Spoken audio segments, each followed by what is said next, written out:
Jamie, Jamie,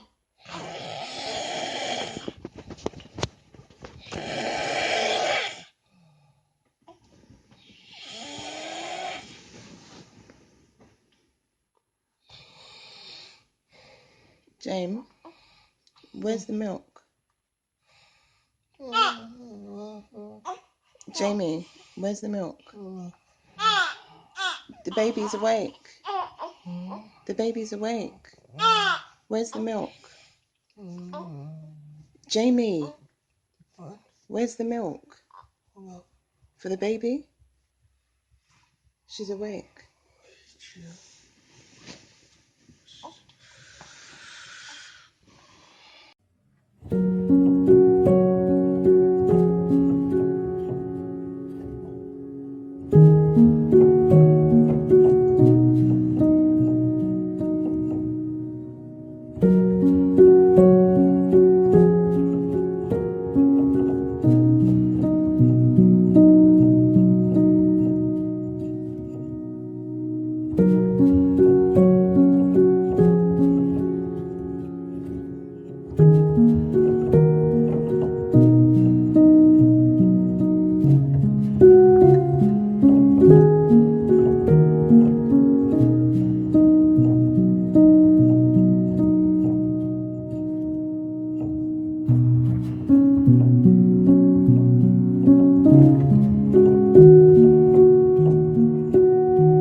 So when my daughter was born about 2 and a bit years ago, I thought, this is hard.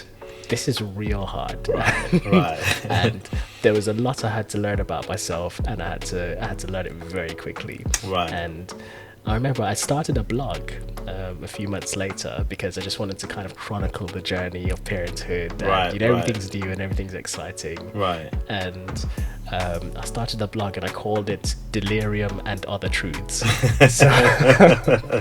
So you can see where I was going with it. Right.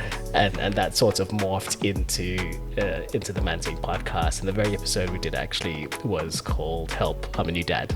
Right. But yes, Michael. So yes, Jamie. So you put out a statement. You put out a post on Facebook, and it's probably worth a little bit of an introduction before we get into it. Cool. So from what I know about you, you're a dad.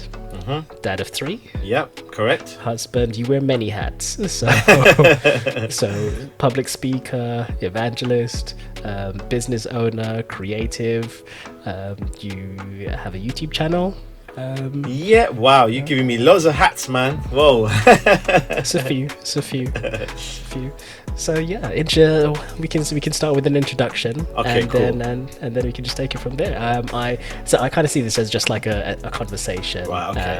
And kind of really focusing on your experience as a dad, and particularly being a stay-at-home dad. Right. Cool. All right, so a little introduction. As my name is Michael Dantzie, originally from London. I always say that because I'm proud to be a Londoner, Southeast London. It's kind of in our genes. Everybody thinks London is the center of the world, right? So, yeah, from London originally, and now I live in the Midlands, specifically Wolverhampton. Been married 12 years, as you mentioned, 3 children, wonderful children, 2 girls, 1 boy, and as you mentioned, currently. I like to always now in the habit of saying that I'm a full-time stay-at-home father who home educates his children, and then I say I'm a digital marketing consultant. And there's a big reason why I do that, and I'm intentional of saying it that way. So if somebody says, "Hey Michael, what do you do?" "Oh, I'm a full-time stay-at-home father." And if they say, "Oh, what else do you do?" then I'll explain. I just leave it as that, because I like to put that in my mind for my own reasons and my own journey, which we'll probably get into a little bit more. That's how I like to introduce myself. So yeah, I do digital marketing as well, digital marketing consultant, start my own business. Again, there's a whole reason and journey which is linked to this kind of conversation as to why I did that, or had to do that, I should say. And I wouldn't call myself an evangelist. It's a title people give me. I don't mind the title. I've never given myself titles apart from somebody who just loves to share the word with people, my journey as a Christian believer. That's what I do. That's how I see it as. I just like to share if anybody's willing to listen. Yeah, that's perfect actually. What led you to, because going from London to Wolverhampton is a pretty big move. We moved out to Buckinghamshire, so we're still within reach of London just about, but you're far away. Like, why did you guys move so far? Well, it wasn't both of us, it was me. I met my wife, Janine, presently. She was living in Birmingham. So that's the reason why I moved up. She didn't move down, I moved up here. Yeah, so my wife, my woman. Fair enough. I mean, if you're going to move for anything, love, right? Oh yeah, 100%. That was the only thing that would have made me move, to be honest. So you mentioned that you introduce yourself primarily as a full-time stay-at-home father, and how comfortable are you with that as I guess a fundamental part of your identity? Has that taken a while for you to settle into, or was it straight from day one? Yeah, this is who I am. I'm good with it. Let's go. No. It's taken me a very, very long time. I've been married 12 years, so it's taken me maybe, and I couldn't put a really figure on it, but it took me, let's say, maybe in the last 2 years I've been able to say it comfortably. So maybe 10 years. So wow. For the first 10 years, I'm a digital marketing consultant. I started my own business. Yeah, so it's taken me a while. It's taken me a while to intentionally present myself as that first. I don't care. Because I didn't start my business. Let me put some context. I didn't start my business. I want to be a business owner. People have that goals. There's no wrong with that. That's great, in fact, entrepreneurship. But I didn't have that kind of goal. I did it out of necessity. So I don't want to now try and praise something I did out of necessity when that wasn't my original plan in life in the first place. It's something I've had to just adapt and do. So it's out of necessity. So, and I want to put that first because they mean so much to me. And it's a part of who I am now. They are literally a part of identifying who I am, because they've spent the journey with me. My struggles, my ups, my downs. They don't know that because they're tiny little babies. They don't know what you're going through. Do you know what I mean? They don't know nothing. They don't know, I put in your hair. They don't know. They just look at you and, I need changing now, or I need feeding now, at certain ages, and then they get to a stage where they can talk, they can relate, and still, you don't offload your troubles on them. That's not what they're there for. Do you see? Yeah. At the moment, one day, obviously, when they get older, you can that relation will change a little bit. But for now, so they're part of my journey. So I don't want to ever kind of demote them. Me feeling, and I'm not saying there's anything. I'm not saying this is something I think anybody needs to do. This is not anything that a man or no. I'm not even suggesting that. This is just something that I feel comfortable with right now doing. I think it's very important for them to hear me say that, because that's part of their journey. They've never gone to school. So when they hear me say, "Oh, Mike, what do you do?" "Oh, I'm a full-time stay-at-home father," they're going to stand and go, he's promoting us in his way to everybody, instead of promote my business all the time. Yeah. You see, as the first thing to identify what I'm doing in my life and who I am, so to speak. And that's really interesting, because I quite like it, this idea that there's a distinction between what you do and who you are as a person. And the idea that doing these things aren't the things that identify you, but fatherhood is one of those key foundational elements that that you take as a part of your identity. I like that. And this last year for me has been tough, as for a lot of other people with coronavirus and being trapped indoors and stuff. And how have you coped? How is cope even the right word? Because you homeschool as well, don't you? Yeah, that's true. See, this is interesting. I felt guilty saying that I was coping okay, because that question comes up a lot in your social circle. How are you coping? And I'm like, I'm kind of all right. I felt because I've spent 10 years of my life. We're still homeschooling now. Janine, to give some context, my wife quit work 2.5 years ago. So now she's home. So there's a different dynamic now. But before, when she was the main breadwinner, maybe we might go into that and stuff. But when she was the main breadwinner, I was literally at home with them all the time. So from birth, nappy changing, feeding them bottle, taking them to the park. When I had to go shopping, I had to take them with me. So first there was Isabel, then Solomon, then Aisha. So you imagine there's 2. Then there's 3 I'm taking to the shops. Then one wants to go toilet. I take all 3 kids with me into the disabled toilet. I have to change them in the disabled toilet. I have to put them in the trolley. I have to put them in the car. I have to take them to the home. So I'm doing that full time. Do you see? So when Jenny's leaving, so house, being at home, it kind of became second nature to me. Being by myself, not speaking to anyone for long periods of time until Jay comes home. I've had to adapt. So I've been able to cope better than most, I should say. But this period of lockdown, so the first lockdown was a breeze. No problem. Didn't mind it because it didn't seem any different. But now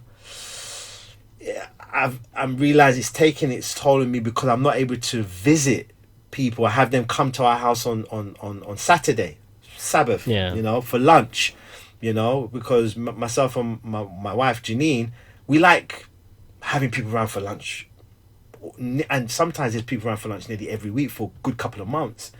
So now I'm feeling it. I'm like, oh man, the social aspect. So it's taking me longer to get to that point. I think most people came to very, very quick. Not quickly. I don't want to sound fair to everybody. It's just taking me a bit longer to now go, when is this thing gonna be over, man? So no, I hear that. Man, I don't mind being honest with you. I struggled. That first lockdown was real tough. My job at the time, well, my job even now, is not a revenue generating role. Okay. So I work in compliance and like regulatory stuff and risk and all that kind of stuff. So and so being at home and also having the nursery closed and my little one here, and then thinking, okay, I need to occupy her because she's only 2, right? She's not. She's still quite dependent on having interaction and attention and stuff. And I'm trying to work and, in a sense, almost feeling the pressure to prove my worth to my company. Right. And then at the same time feeling guilty because I've got the TV on in the background looking after my kid. Right. Oh, yeah, And yeah. yeah, so I felt like I was being a crap parent and also a crap employee. Oh, man. So it was a challenge. It was a challenge, but we got through it.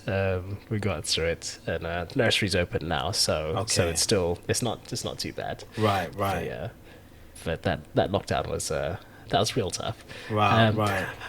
I want to go back to the beginning though. So what was it like becoming a dad for the first time, like the whole period leading up to so your wife's pregnancy and trying to bond with the baby before born, and yeah, like what was that like for you? So, to be honest, it wasn't real until Isabel was here. So I saw the belly. I was like, okay, she's pregnant, but there was no emotional kind of like, wow, I'm going to be a father. I'll be honest, it just didn't click. It just wasn't manifested yet. So I was just taking it in my stride. Ginny's pregnant. I literally did not feel any connection to this bump whatsoever. It's just a bump, literally. There was some there were some excitable moments for me, but that's only when I see the foot moving. I was like, oh, she's in there. So for me, that made me get a bit like, oh, that's when my emotions kind of connected with Isabel at the time. So I seen her foot move like right across the bay, like some kung fu artist. It was really funny, and I was like, whoa, she's really in there. It's only I was in the delivery room with Janine, and when Isabel came out, oh my days, the feeling was overwhelming. It's hard to describe, man. I'm not going to say it's like winning the lottery. It's better than that. It was just, this is mine. Like euphoria, yeah. Yeah, it was, and it was just tears just streaming down my face. And on top of that, because I was going through a really hard time, because I can say this, but so we had her she was conceived out of wedlock. Okay. And in our context, being a part of a church community, that's like the cardinal. Yeah, Frankie, you're good with words. Thank you, Jamie. I like that. 'Cause I was going to say something else, right? It was frowned upon, like it's just, oh, how can and all of this kind of stuff, right? It's really, really treated imbalancedly, very unbalanced, right? And that's another conversation. But anyway, I don't focus on the negative there. But so I was going through those feelings of feeling like, oh my days, I've done something so, and this is the bad thing about that. The bad thing about feeling those feelings towards a human being that's yours. This is some deep stuff here, because it's like, yeah, okay, I believe that I should have waited till marriage. I believe that. I was convicted of that. I personally believe that myself. But there's a life here that's come out of this act. And this child has nothing to do with how they came in the world. Nothing. Yeah. They're not responsible. And so all of those feelings and emotions, it's like you want to feel joy, but you're not even happy. This doesn't make any sense. Do you see? And it's like, yeah. And so there was a huge transition of my thinking of how to navigate. So I think probably before, that's why I wasn't trying to get happy, or I don't know. I didn't really analyze it, but I'm glad that her presence blew all of that away. Her presence just made me feel, wow, I'm glad I have you. I am happy you're in, because it actually saved me. Because what people don't know is I actually decided to quit on church and even God, in one sense. I said, you know what, man, this condemnation I'm feeling from people and whatnot, and that made it hard to even feel forgiven by God, even though he has nothing to do with what people are saying, but that's what I was thinking at the time, it would have been easier to feel forgiven if people had made me feel that way. Do you see what I mean? And unfortunately that didn't happen, because when I got censored, for those listeners who doesn't know how these things go on, you know, if you get someone pregnant out of wedlock, the church makes a decision where if you have any posts, you can't fulfill those posts. If you're doing any kind of activity in church, you can't do those activities. And that's what censoring is. And so that happened to me. And okay, I agree with the decision, that's fine. But there was no aftercare. There was no kind of, I'm not the only one that's happened to, and others, unfortunately, it's the consequences on them has been far worse than it was on me. And so no one came to visit. And I'm not talking about others who don't know us, you know. I'm talking about even people who knew the situation we were in. None of our friends, our close friends, came to visit and be like, I didn't go to church for a whole year, bro. I didn't step into church for a whole year, because that's how long it was. And I was more concerned, not even for me, never once. I was looking at my wife and feeling like, but she's got friends up here. We're in Birmingham. I'm from London, so I'm a new guy. I don't know people close up here. Yeah, you have acquaintances, but I haven't got roots here. So I literally naively was expecting people to visit her and say, how you doing? Because she's a good woman. She's a good girl. She's got into no business, no trouble. Just this one incident, and that's it. So it's like, where's the support? Where's the hey? You know, nothing. Not once did anybody come to see how she was doing. And so that got me really upset. And so, but then when Isabel came into the world, I literally made the decision then and there. A few thoughts came through my mind. Michael, if you quit, what are you going to say to when people come up to you? Hey, I remember your dad used to preach. Hey, daddy, I see you on YouTube. And that's the challenge with social media. I mean, I was everywhere already. I got a YouTube channel, and it's like, how am I going to explain to her why I quit? What example am I going to give to her about the God that I say is a God of love? He will redeem no matter what you've done. I've said it so many times, and now I've quit. I've let go. God isn't let go of me, you know, because he's just giving me this human life, healthy and strong. He's given us a house, and I remember there was a guy who I just met, and he said, hey, we give you a Moses basket if I buy you a brand new mattress. And I only met this guy not too long before he had given me that gift. And I remember going in the car crying, thinking, I don't even know this guy. And he gives a Moses basket. Then he gave us this, I can't remember what it really was. It was this weird contraption. It had to do something with his skin. He had got it from a filming job that he had done. And he said, look, it's worth a couple £100 on eBay. Here, you can sell on eBay. I keep the money, help you out. I know how it feels. We had a new baby. And I'm like, nah, bro. You have it.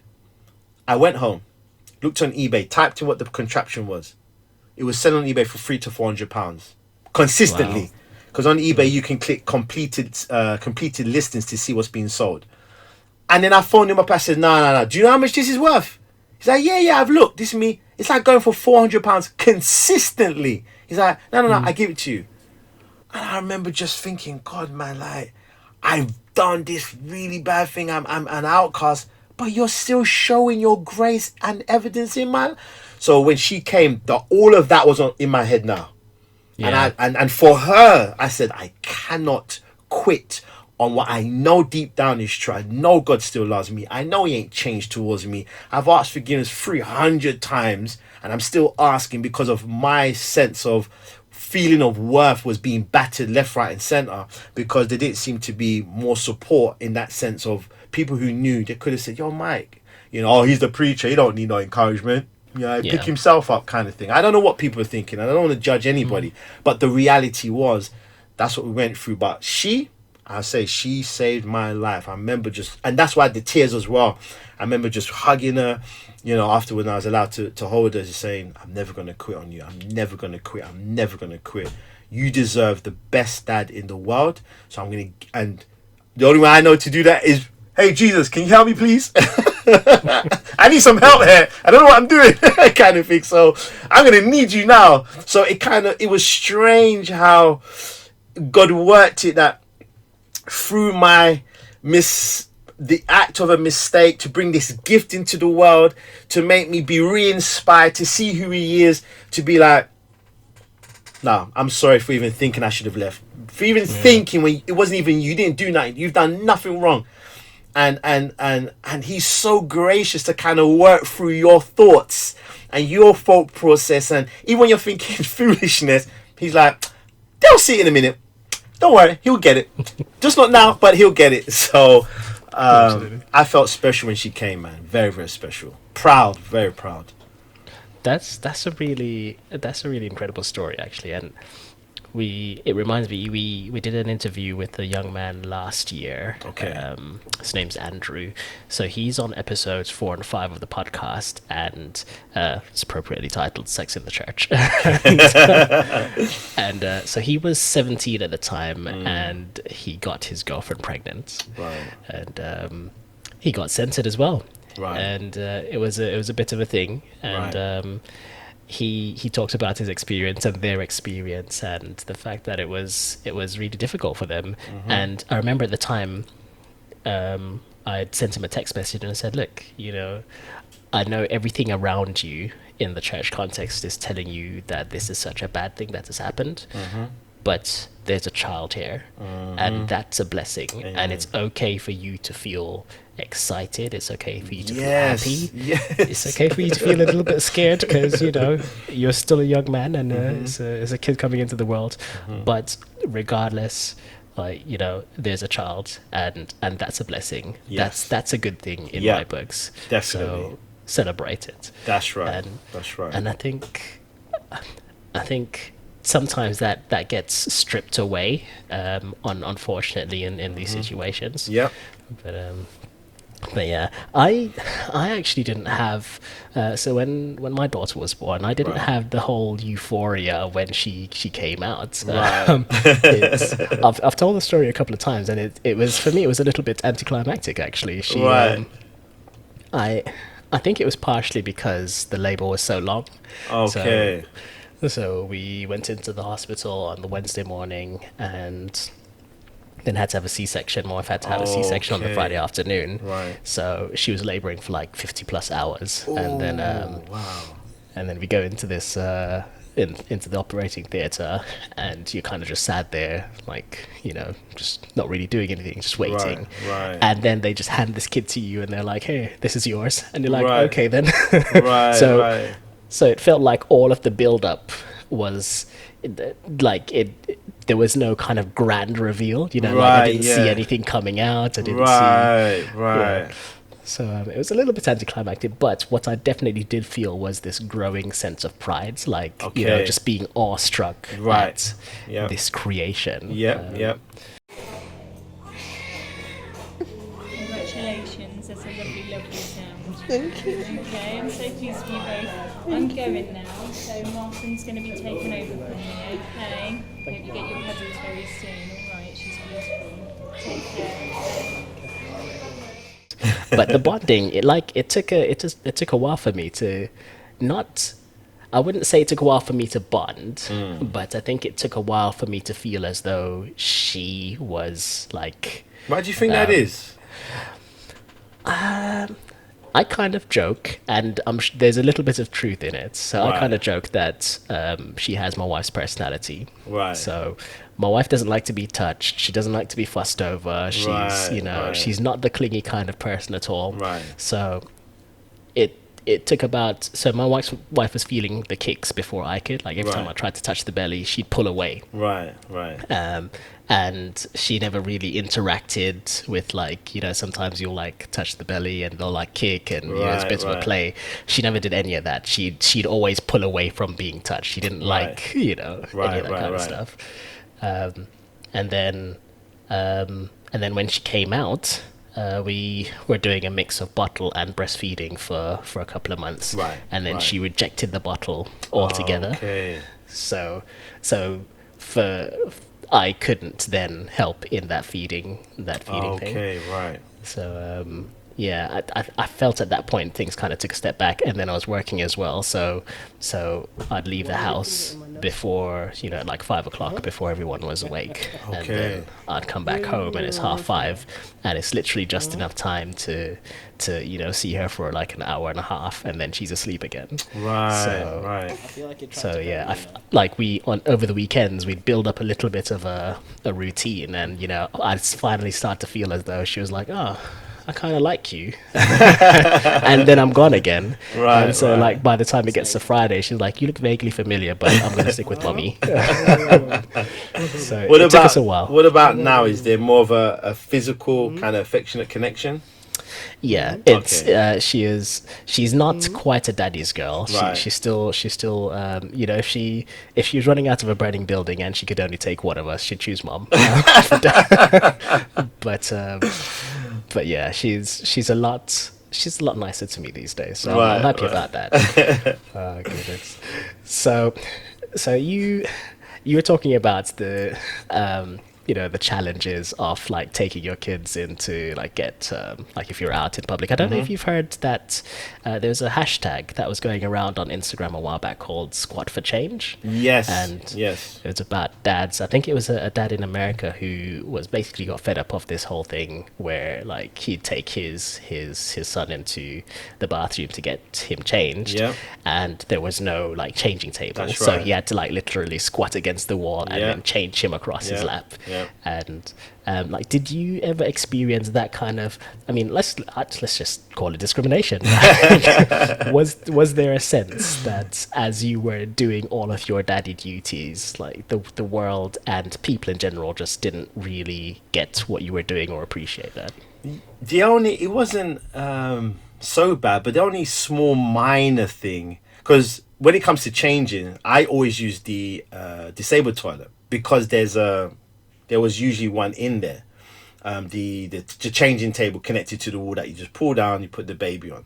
So so that was fine. I know I've been to America, and depending where you are, what state, boy, you know, traveling on it can be really bad. Like there's just nothing. It's just a toilet. Do you see? So I can understand that guy's struggle, man, because depending where you are over here as well, like petrol stations, there's no fold up little thing, and it might be one in the female's toilet. I don't know. I've never been there before, but so that wasn't too bad, generally speaking. Because if there was one, I'd take them to the car park. So you have to make sure the car is kind of close, not deep into the car park, because I had to think through all of these things practically. The only minor point I was referring to that, I wouldn't say it's discrimination, it's just society's expectation and what they see as the norm, was they're chilling with me, and people at the cashier, the cashier at the till, that's, you know, helping you, you know, scan the shopping and whatnot, they'll say, oh, babysitting. And I'm like, and at first it didn't click. I was like, babysitting? I was like, no, they're mine. Yeah, they're my killer. So that's how I would respond. I was like, they're thinking I'm maybe their uncle or something. Like, I know they're like, because they're all like, because Janine's like, and, you know, so I'm like, no, they're mine. And they're like, no, I know they're yours, but have you got them? Are you picking them from school? Going them for the weekend? And I'm like, and it still was like, no, I would just say no. So there's only one day I was saying to Janine's like, Jay, people keep thinking that, why do they keep asking me, am I babysitting my kids? Don't the kids look like me? What? And she said, no, Mike, because they don't see fathers with their children often, they literally call it babysitting. It's a thing. Women talk about this on social media. I'm like, are you joking? And then certain threads she was following, she was showing me. I said, oh my days. So because they see me during the day or taking the children shopping, but when you actually look around, if you start to just kind of like observe, for example, you get a car, all of a sudden every car in the road looks like yours. Like you notice your model car where, no, they were always there, you just didn't realize it. Similarly, if you start to look around, you do realize, it's very rare. It's not as often to see a father with his children for long periods of time. Often, you know, and that's just because, you know, usually men are working and whatever. And so that kind of, it didn't get to me. I just was, now what I would do was be intentional, say, oh no, I've got them full time. And then it will create a conversation like, oh, really? Well, why is that? And I said, oh, I homeschool them. Mm-hmm. And then I would get, you know, I think if it was a woman saying that, I'd be like, oh, okay, that's great. But when a man says he homeschool, like, wow! So I would get that kind of reaction, like, wow, that's well done. And it's not that I wouldn't want that. That is good. But then in contrast, I noticed when little things. So, for example, in church, when Isabel was crying, I would get offers to help with her. So when she was really, really young, right? I didn't pick up on this, that this was anything. So an old woman would come and take her from me, and I'd be like, no, it's all right, it's all right. She, no, I was like, okay. Now, me being naive, not knowing what's going on, I give Isabel to the woman, and I'll go inside and listen to the sermon or whatever, right? Somebody I know, obviously, not a strange woman, right? And then I notice when I would be preaching, and Janine has to, obviously she's looking after Isabel. She has to leave, and I'll say, oh, did you hear the sermon? She's like, no, I couldn't. Isabel's crying. She's fidgeting. She would never, ever, anyone would ever offer to say, hey, can I assist you? Ever. But I would get inundated with offers for help. I would get colouring pencils, whatever. I remember taking one time, Ginny was too tired, so I took them. I'd get colouring pencils. Hey, do you want this? Do you want this? But I haven't seen that same treatment to my wife. Now, so it's not like it's discrimination for me, because I'm benefiting, if that makes sense, from the discrimination. Yeah. So it's hard so there's no way I would have seen that unless... It's only until when Jay said, Mike, do you notice? Like, I didn't get that. And I was just like, I didn't. Man. So that made me feel bad, and feel that that's not right. So I started to refuse. No, it's okay. I'm fine. No, I'm fine. And I had to insist. Yeah. Really? Like, no, I know what I'm doing. Okay, cool. When I'm feeding them, no, I'm all right. I got everything. I got it from control. And I'm changing that. So I would just refuse everybody's house. Says, no, I don't need help, because even though it's coming from technically a good place, you're trying to help me out, but what people don't realize is this kind of, I need it, I'm a man, I don't know what I'm doing kind of thing. Not in that kind of, I shouldn't have said it in that voice. It's like, make people sound like evil. I get you though. I get you. Do you know what I mean? And of course there's men who struggle with that, and that's fine, accept the help if you need the help. But I wasn't one of those men, you see. And sometimes men may want to do it themselves anyway. They might not need help with it. Like, you have to learn, because when it's your first child as well, I remember the nurse in the hospital when I was changing Isabel, when they have to do their first poo, right? Yeah. And so I was being so careful, just like, they can't see me, so the audio, but if you can just imagine, I'm grabbing her ankle, and being so delicate. And then somebody goes, she was very nice, very cool woman, right? She goes, you can be a little bit more, don't worry, you're not going to break her, And then she showed me, and I didn't mind that instruction, because I was being too delicate, too don't want to break her, like, do you know what I mean? So we gained a little bit of that confidence, and that's okay. We need that independence. I don't know any man who's, considered a man who wants to be motley coddled all the time, and if men feel that way, they shouldn't. They should get that in, just like you want to tinker underneath the engine, so to speak, that stereotype, build something. Same thing, we should want to change, be able to have confidence in those areas, because it is a bit scary. What am I doing? And you will feel a bit stupid. That's the feeling, like, I can't change my child. So you leave. It's easy to leave it for the mother all the time, but we kind of have to learn to kind of overcome that, because sometimes when mummy's sick and daddy has to look up, there's a meltdown, because you're like, what do I do? Yeah. And you panic a little bit, and you don't want to be in that situation, because it's just about adapting. Any situation, you want to have control, and so that's why I wanted to do it myself. So it's kind of reverse discrimination, if there's such thing. I don't know. I know exactly what you're saying, and I would almost kind of say there's this assumption that people hold, whether they know it or not, that as a dad you're not quite as equipped to handle the situation, so they'll be more willing to step in and offer help than they would with a mum, because everyone expects mums to be more natural and just have it innately within them to just do what they need to do. Yeah. But on the conversation we had, so we did a YouTube live recently, this week Monday actually, called That Lives Matter. And one of the arguments I put forward in that conversation was that I don't think, as a, if we're generalizing here, as a general thing, I don't think dads are given the space and allowed the room to just handle things themselves. So like you were saying, like, people would offer, and the offer is great, but if that's always happening, then you never kind of get the skills yourself. Yes. And remember my wife, we had to have a conversation. Like, I'd say, look, you have to let me do it, and when I need your help, I'll ask for it. Yeah. It's I think having I guess from my perspective, being, I guess, bold enough and vocal enough to express that and say, like, let me have my space, let me do the thing, it's certainly helped me as a father. Right. But not every dad feels as though they can say to the mom or to other people, back off.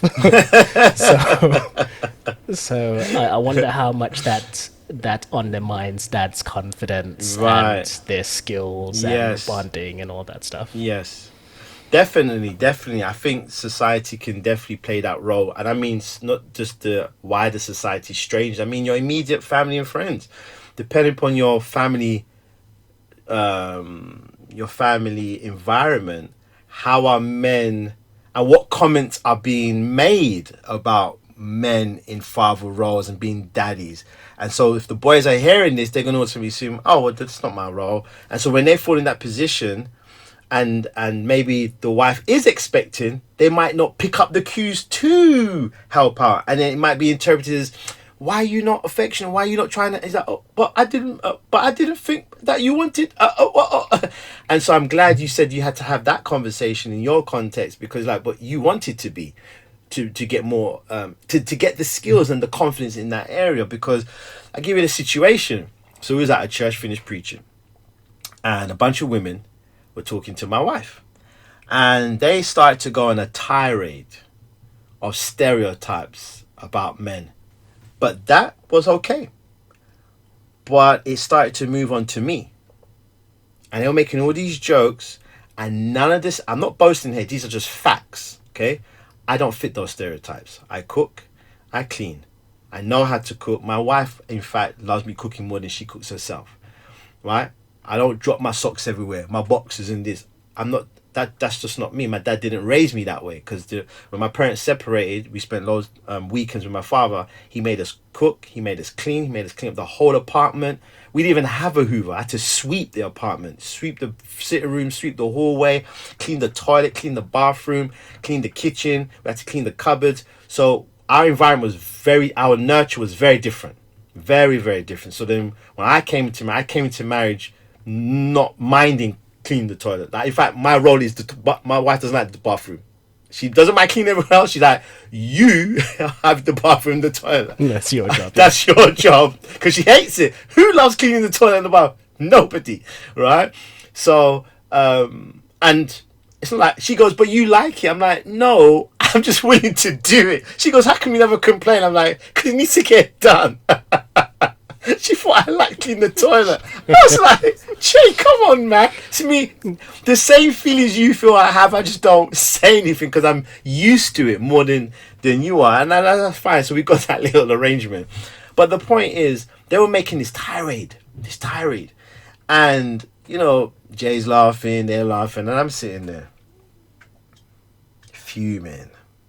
Be honest, fuming, because these cheap shots about this, about typical stereotypical. They were complaining about the men in their lives, their husbands and whatnot. In jest. I'm not saying complaining, in jest, all right. But much of truth is said in jest, so they're not lying. They're being truthful, but it's said in jest, if that makes sense. So these kind of truthful statements, Michael, do you have expect him to do this, blah blah blah. Not one of them was true. If they were true, I'll be laughing like, yeah, it's true, but no, that's not me. Because they're negative stereotypes. Do you see? And they come with a perception. And I'm sorry, I don't like that negative. If a stereotype is positive, I don't mind. But it's negative. And so I remember saying to Jay, and this wasn't on her because her personality is not really forthright like myself, more confident to kind of speak out. So, but I said to Jay, I don't really like that you just stood there and kind of didn't once say, yo, let me stop you there. My husband's not like that. I have to inform you.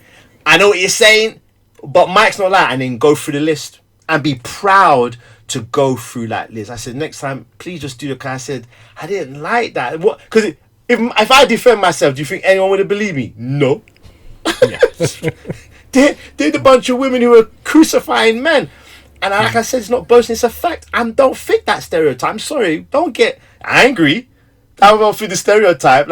Like you're angry that I fit the stereotype, and you're upset that I'm not the stereotype. So those women have a gripe.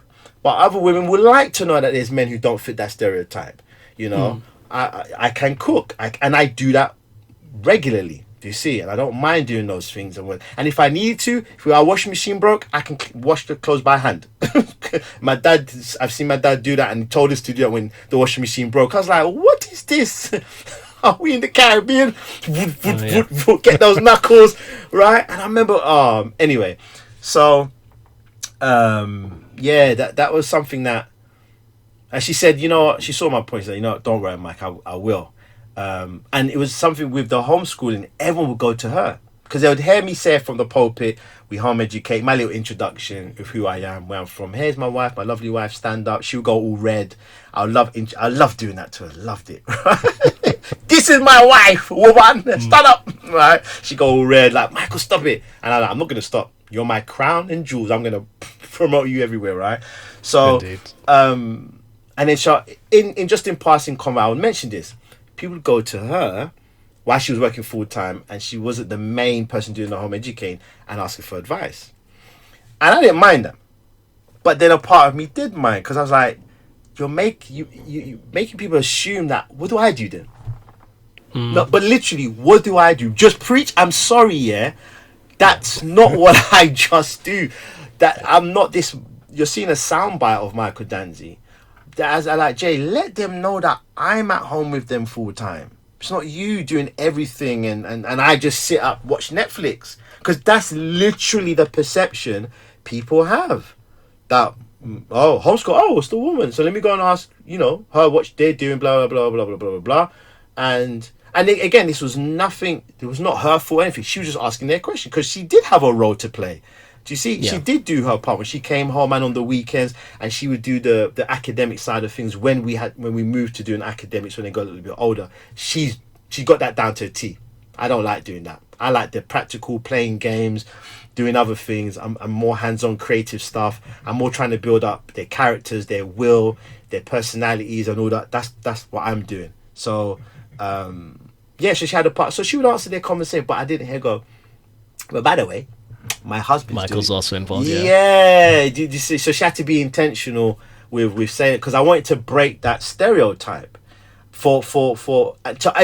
be intentional to educate the community that I'm in, the church community. That hey, because we don't know, there might be other new up and coming young people who decide to go down that road, and the father may want to do that as well. Do you see what I mean? You may be able to stay at home and have a business for the money side of things. So I wanted to, because it was for me as well, because I was going through a journey where I didn't feel proud to do it.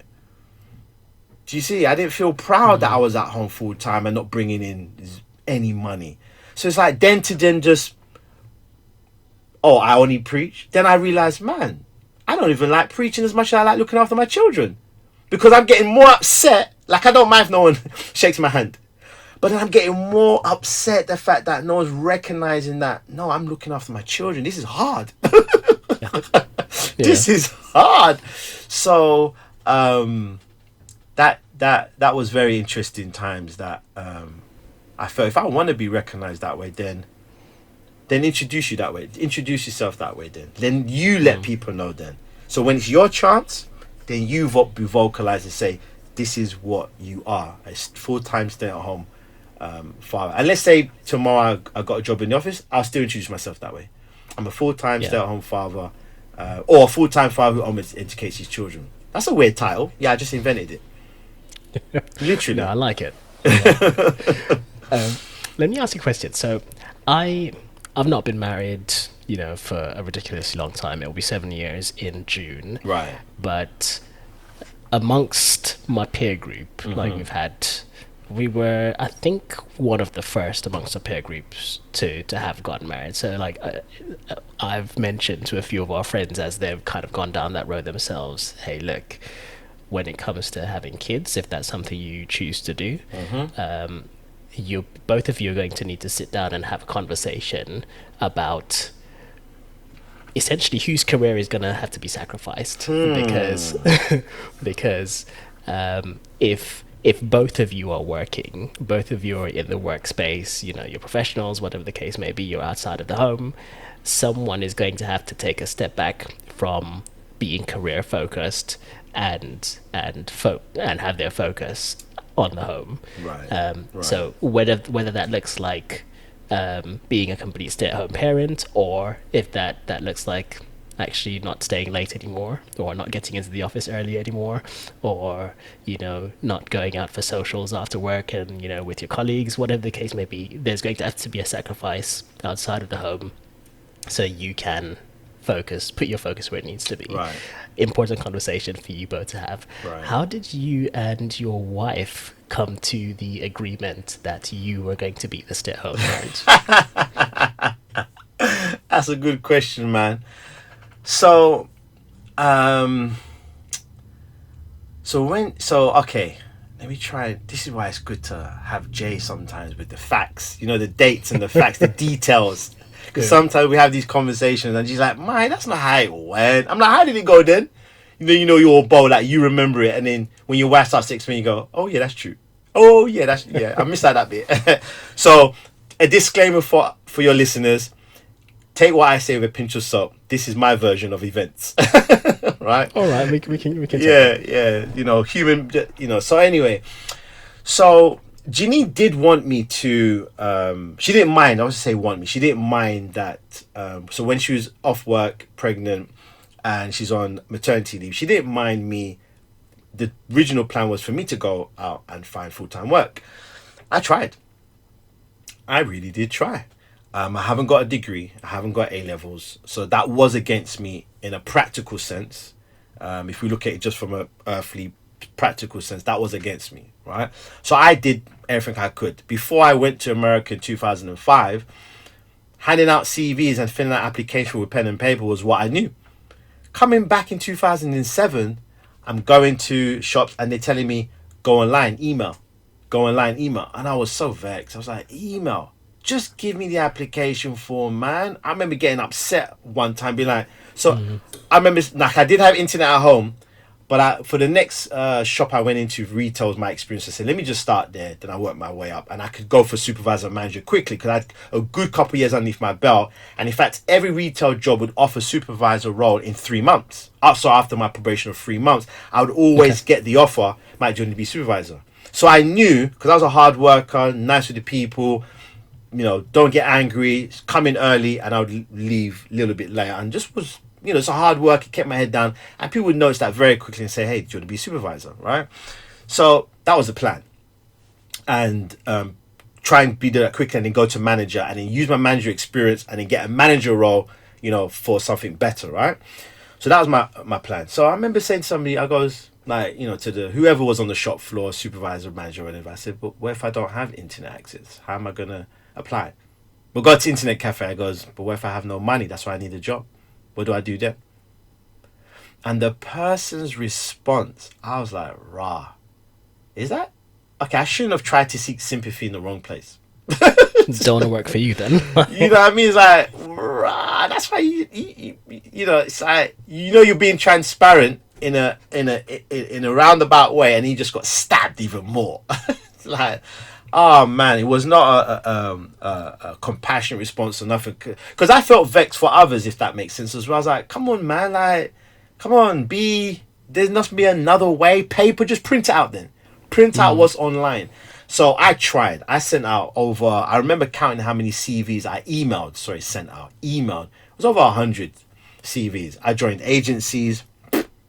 Always wanted me to work on Sabbath. I'm not going to work on Sabbath. I've done work before. I haven't had to work on Sabbath, so I don't need to compromise, and I'm not going to compromise there. Nothing was coming through. Nothing. So it came to the point where it's just like, all right, it's coming closer and closer.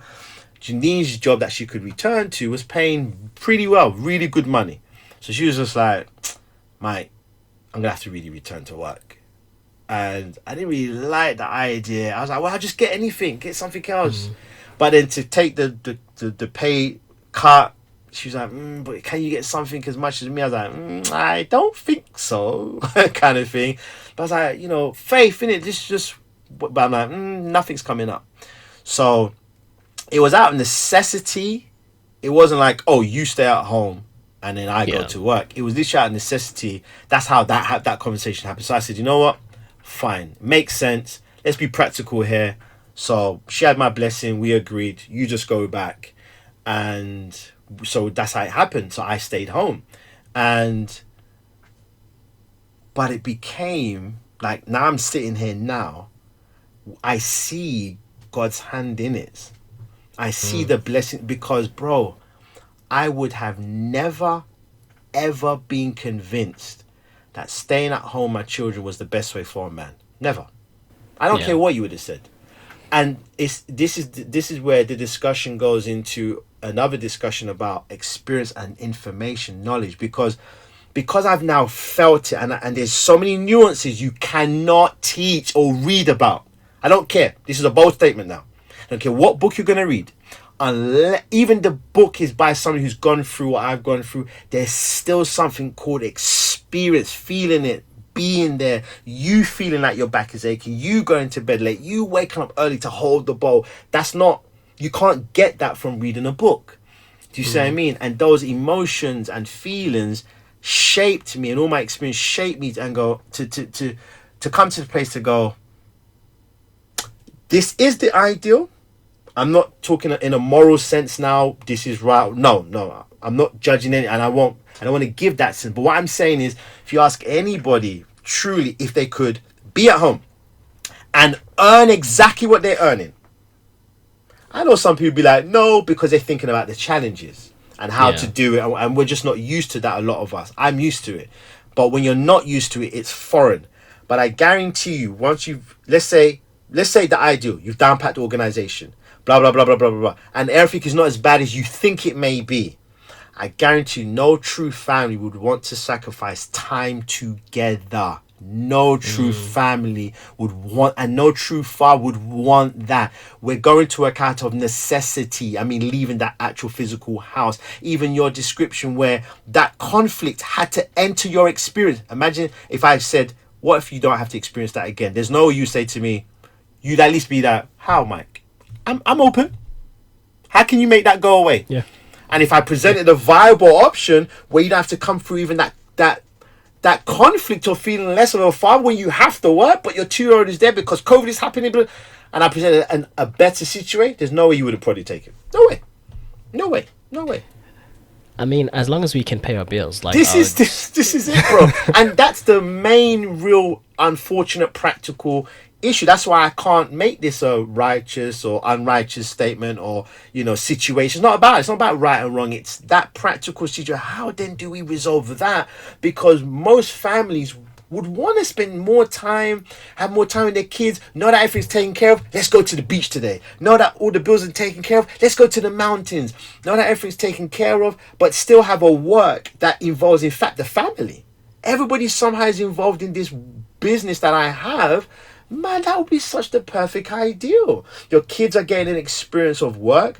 You're all working on something. Bills are getting taken care of, but you're still have the quality time and nurture to bond and to live life together, as I believe that ideal was. In the agricultural community, when we say men were the breadwinner, if we go back to the agricultural society, you wasn't 10, 50, 60, 80, 100 miles away.